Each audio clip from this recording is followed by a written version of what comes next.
ICP Algebra 1, this is the practice test, so these are all the problems worked out. Remember, you can use this test to help you on the test itself. So we're going to go ahead and subtract 9 from both sides. I get 21 divided by 3, so x is equal to 7. Of course, we worked these all out in class. It's just extra. These are like terms, so they cancel each other out. They're on the same side of the equal sign, so we get 10 equals 12. That's false, so that's no solution. On number 3, make sure you distribute over the parentheses. So you get 4x plus 8 equals 8. Now we can go ahead and move things back and forth. Subtract 8 from both sides. Those cancel, so 4x is equal to 0. Divide each side by 4. 0 divided by 4 is 0. Yes, your answer can be 0, and that's what x is equal to. Okay, we need to start moving things back and forth, so I'll choose to subtract y from both sides of the equal sign. Those cancel. That gives me equals 3y minus 8. Add 8 to both sides. So negative 3 plus 8 is 5. 5 is equal to 3y divided by 3. Y is equal to 5/3. Or you could say it was 1.6 repeating. It's your choice how you want to list that. Okay, on this one, make sure you distribute the negative 3. Do not combine it with the 6 first. The 6 comes down. Negative 3 times x is negative 3x. Negative 3 times 2 is negative 6. Combine your like terms. Those are gone. All right, so now we can start moving things back and forth. Divide each side by negative 3. Using a calculator, you will find this comes out to negative 9 for an answer. On this particular one, let's multiply everything by 3 or 3 over 1, depending on its fraction. Those cancel, so that leaves me just x. X plus 9 equals 12. Go ahead and start moving things back and forth. So subtract 9 from both sides. Those cancel. X is equal to 3. Let's distribute the negative over the parentheses. So I get negative 8 plus 2x is equal to negative 20 minus 2x. Now we can start moving things back and forth. I might choose to add this 2x to both sides. Those cancel, so negative 8 plus 4x is equal to negative 20. And then we can add 8 to both sides. 4x is equal to negative 12. Divide each side by 4. So x equals negative 3, and not equals equals. There's your answer. Problem number 8. Okay, we do have the fractions. So what number does 2, 3, and 6 all go into? Well, that would be 6. So I'm going to multiply everything by 6 over 1 and reduce the fraction. So 2 goes into 6 3 times, so 3 times 1x is 3x. 3 goes into 6 twice, 2 times 1x is 1x.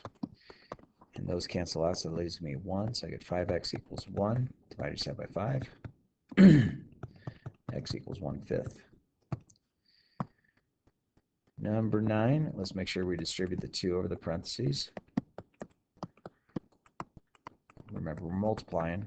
Combine these like terms. Those cancel, actually, so I get 10 equals 10, which is true. All the x's are gone.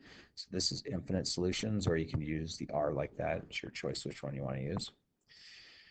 Number 10, let's get rid of the fraction. So I'm going to multiply everything by 3 over 1 or 3, depending upon if it's a fraction or not. Those cancel, so that leaves me 2x. Minus 21 equals 9. Let's add 21 to both sides. Oops, I want that to be dotted. So the 21's cancel, and that leaves me 2x is equal to 30. Divide each side by 2. Those reduce. 30 over 2 reduces to 15. Number 11, we have all these fractions. So what number does 3, 6, 2, and 3 all go into? And that would be 6. And then go ahead and reduce it. 3 goes into 6 3 times. 3 times 2x is 6x. Plus the 6's cancel. 1 times 5 is 5. 2 goes into 6 3 times. 3 times 1x is 3x. 3 goes into 6 twice. So that gives me negative 1 times 2 is negative 2. Okay, now we can start moving things back and forth. So I might start with subtracting 3x from both sides. Those cancel. So 3x plus 5 equals negative 2. Subtract 5 from both sides. Those cancel, so 3x is equal to negative 7. Divide each side by 3. So x equals negative 7/3. Or you could have it as negative 2.3 repeating forever. Okay, let's combine our like terms first before we start moving things. So I get 14x plus 7 is equal to negative 5 plus 2x. All right, so I'm going to, let's see, I'm going to maybe subtract 2x from both sides. Again, you have to start someplace. So I get 12x plus 7 equals negative 5. Subtract 7 from both sides. Those cancel, so 12x is equal to negative 12 divided by 12. Negative 12 over 12 is negative 1. Number 13, these are the absolute values. So remember, set this equal to 0 first and solve it. Okay, and then what I'm going to do is I'm going to take whatever this number is and I'm going to add or subtract it from 18. So I'm going to get 2 plus 18 and 2 minus 18.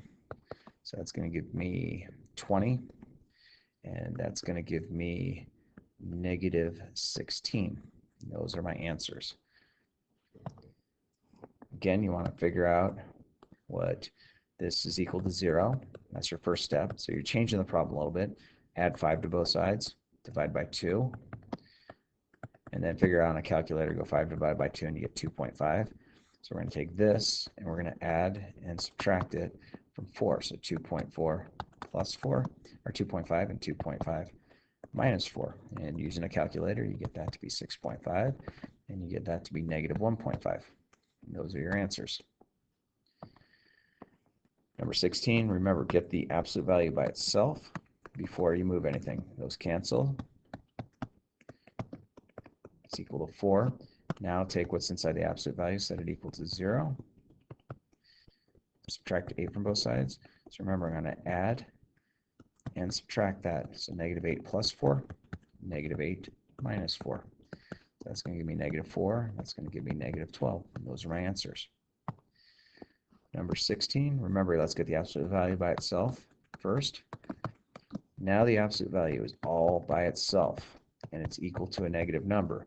So if the absolute value is all by itself and it's equal to a negative number, there is no solution to this answer.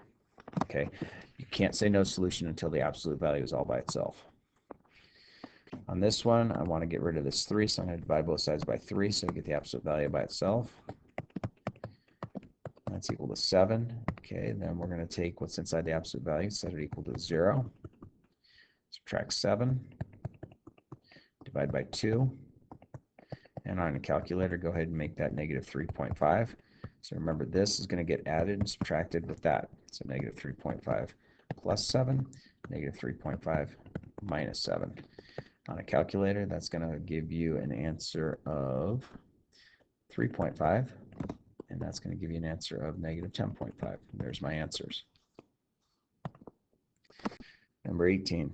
Okay, remember, I want the absolute value all by itself before I start doing anything. Those cancel. So I get negative 2, absolute value, x plus 5 is equal to negative 12. Divide both sides by negative 2. Make sure the absolute value is all by itself first, because this one does have a solution. Negative over negative is positive. 12 over 2 is 6. Set what's inside the absolute value equal to 0. Subtract 5. Remember, this 5 is going to get added and subtracted with that 6. So negative 5 plus 6, negative 5 minus 6. That's going to give me 1. That's going to give me negative 11. Okay, we want to solve for a. So a over n. This is division, so I want to multiply both sides by n. The n's now cancel, so I get n times t is equal to a. It's all done. We want to solve for w. L, w, and h are all being multiplied together. So what I'm going to do is I'm going to divide both sides by LH.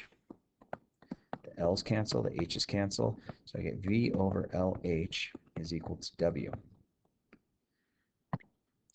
Number 21, I want to get y by itself. So I'm going to subtract 12x from both sides.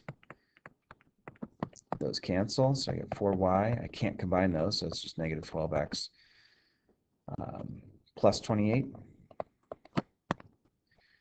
And then I can divide everything by 4. Those cancel, so that's negative 3x plus 7. You also could have this as an answer. It doesn't matter which one you choose. Both these answers are correct. So you just pick one of them. All right, we want to solve for y on this one, so I'm going to subtract 9x from both sides. Those cancel, so negative 3y equals negative 9 plus 18.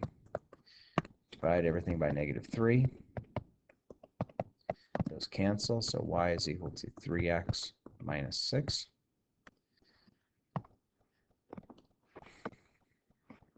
Okay, so on this problem, here's where the error takes place. I don't even know what they're doing. So let's solve this. So I get x plus 5 over 2 equals 4. Multiply both sides by 2, or 2 over 1. So those cancel. So I get x plus 5 is equal to 8. Subtract 5 from both sides. So x is equal to 3. Okay, now we have, make sure you write down everything here. It says 2 consecutive even numbers. So 2 consecutive even numbers are x and x plus 2, because even numbers are 2 apart from each other. And they have a sum, so it means I'm going to add these up, of 106. Combine like terms, x plus x is 2x.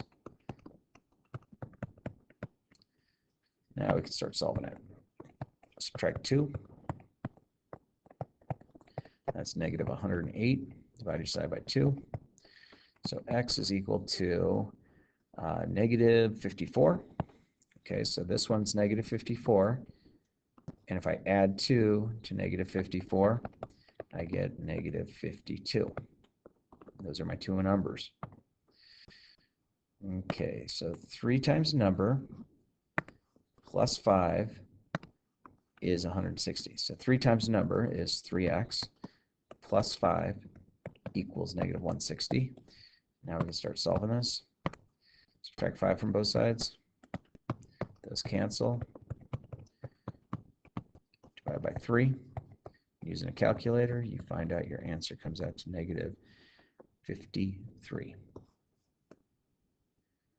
55, excuse me, 55. I did it in my head too quickly.